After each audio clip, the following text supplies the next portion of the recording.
Now I'm going to run through the hexagonal card. Now this is the pointed card selection. You can make any size that you want because we've got loads of different patterns.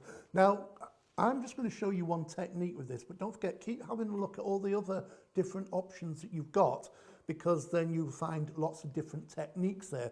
Because this design set, this template set, there's literally hundreds of different ways of using it. I'm just going to give you one way, but just with your imagination and also having a look at the other videos, you'll come up with loads and loads of different ideas of just using this simple template. So what you're going to get, let me show you. Now, first of all, this is a flip. You'll see what a flip card is in a minute, but you're getting that one which can print onto, well, anything you want. I've got it on parchment, the first one here, but you can put it onto acetate. Now you can print directly onto the card that you're going to be using and cut out, or you can print out and make a template, and then lots of different ways of using it. You've got the main card size here, then you've got all these various options here that you can do lots of different things with. You've got this dotted line here that shows you where to bend the card. Let me just show you before we move on exactly the principle behind it, so that you understand what I'm talking about. So I've got a template here that I cut out. There's a template I cut out, so it's ready to actually, I can use that many, many times, or as I said, you can print directly onto it. Now from that template, I created one, and I created two templates from that. And what's going to happen, if you can just bring the camera a little bit wider, Lorraine, that's it, so we can see it all. That one there, you see this dotted line here? Well, if you put that on there and just crease it along that line, just use a ruler and a blunt instrument there, not a hammer, obviously. And that folds over there then like that. So if I move these out the way, let me just explain the principle, then you'll understand. So you've got the main front of the card there, and then you've got this bit which fits the opposite way around, and that fits over there precisely. So that fits over there like that, so it looks a bit like a sweetie. But then when you fold that over, that becomes the leg of the card. Those two are stuck together, and then the card will be like that, stuck together. So it's got a hinge on it there, so that stands up there perfectly, and there is your card. So that's the principle, and from that principle, you can do loads and loads and loads and loads and loads and loads and loads and loads of different things. So anyway, let's start again. So we've got that. So you can print out what size you want, and in each of these sizes, you could use these for flip and fold, you could use these for layering, mat and layering, or different sizes, etc. So you're going to get the large one in this set, and as I said, with each template, you've got various options what you can do with it. Then you're getting all the different sizes. So not only are you getting this basic pointed, when I say pointed hexagonal, it means that the point of the hexagonal is here. You can also have a look at the range where you've got the flat side at the top there too, but this is the pointed one. Then you've got the next size down, which is that one. Got them in the wrong order. There you go, there's the next size down there, Chucks. And you're getting smaller and smaller. Now that size, for instance, you could just get one card out of 2 pieces of A4. And the same with these smaller ones, you can use this twice. If you turn that round, then you can get everything you need, and you're going smaller and smaller and smaller and smaller. If you have a look at all of the different projects, you will see various options on sizes and techniques and that. So have a look at this one. If you just buy 1, 2 or 3, don't forget to keep looking at all the other videos, giving you constant inspiration what you can do with them. So you can either download, and then you can print off anytime you want. You can print directly onto your card or paper that you want to, or make the set of template as and when you want it. I'll just show you what I've done with this one here now. This is a template that I've cut out. First of all, I printed it off, and I made a basic card template like that, as you can see. And that's one I can use time and time again to get that size perfectly. Then I printed another one off. Well, from the one that I went all the way around, I also, let me just show you this. You see this one here? So I made a template from the big one, and then from the inside, all these lines here, I cut out other templates which I can use in lots and lots of different ways. I've got the large one, I've got the medium and the small one there, which I'm going to use in this demonstration. Then I've got the next one, and they all fit inside each other like that, right down to the center bit there. So that all fits together like that. And then you can use various combinations. Now you could use that as the whole thing, but then you could take this out, And you could have that size, or you could take that out, and you've got that size. It's 3 thicknesses. Maybe you want to put a frame around it. But I'm actually going to do one like this. This is one that I did here earlier.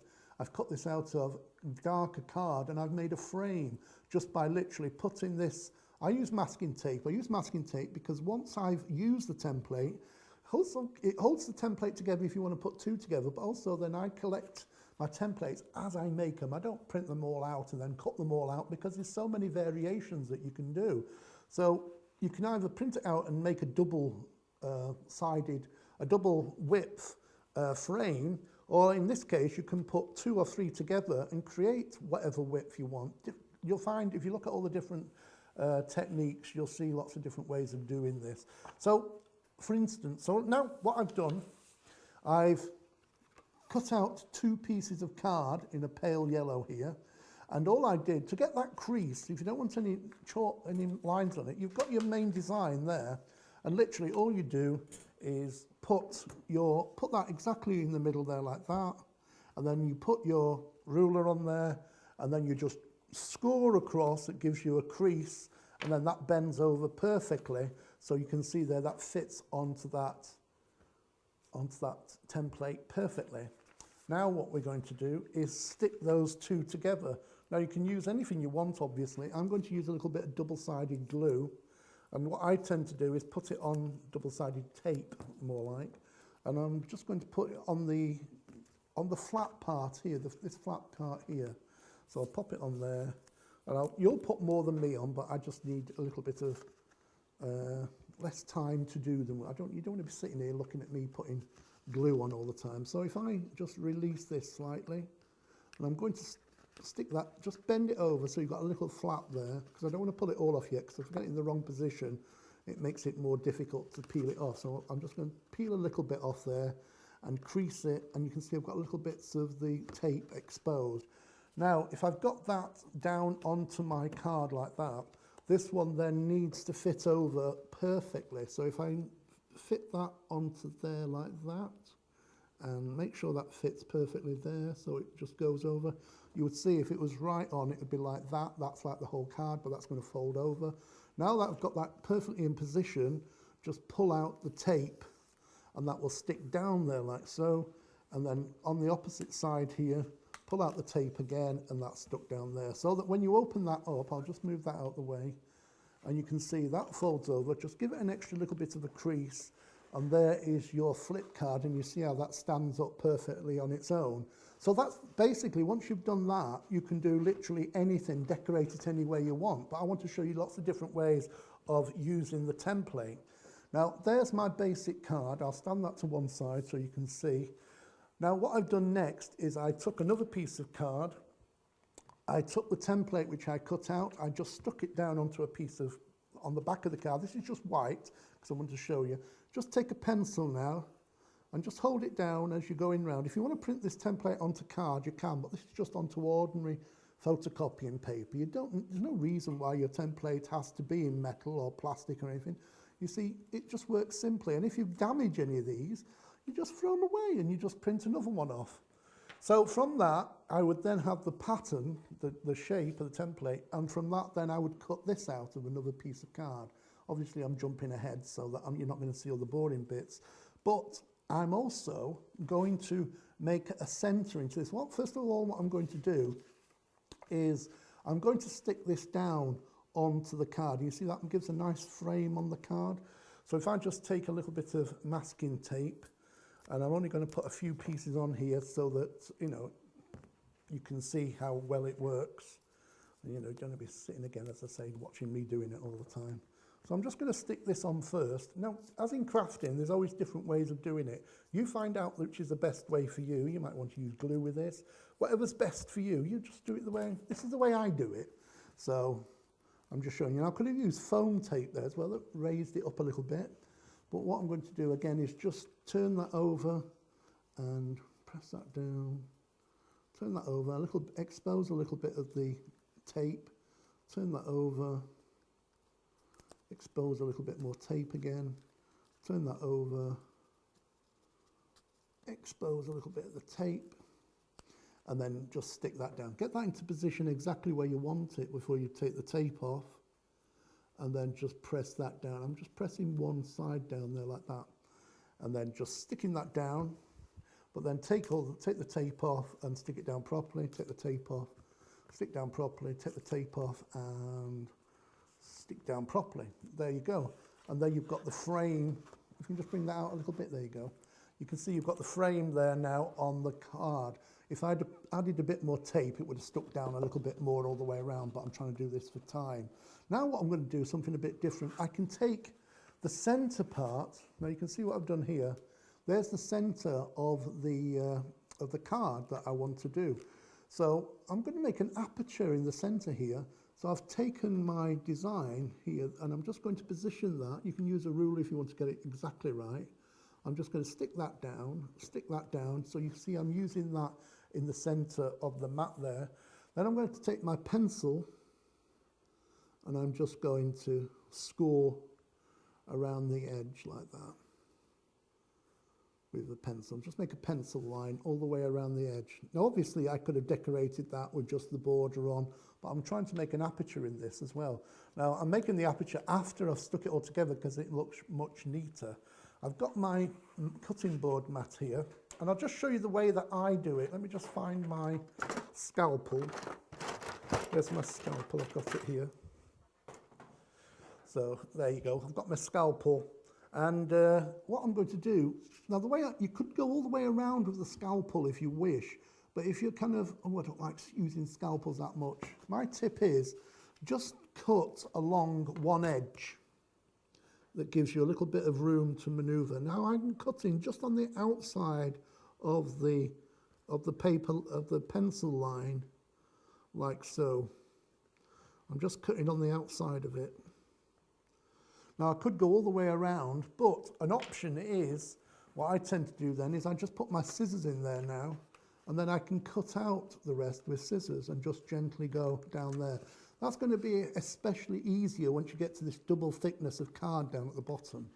So just go around gently, and I'm cutting just on the outside of the card. But if you do it this way, you're guaranteed that the aperture and the two cards you've got together are going to be precisely the same. If you try to cut the aperture in both of them before you assemble the card, it can be a little bit more difficult to get the aperture in the center looking perfect. But if you do it this way, it makes it much easier.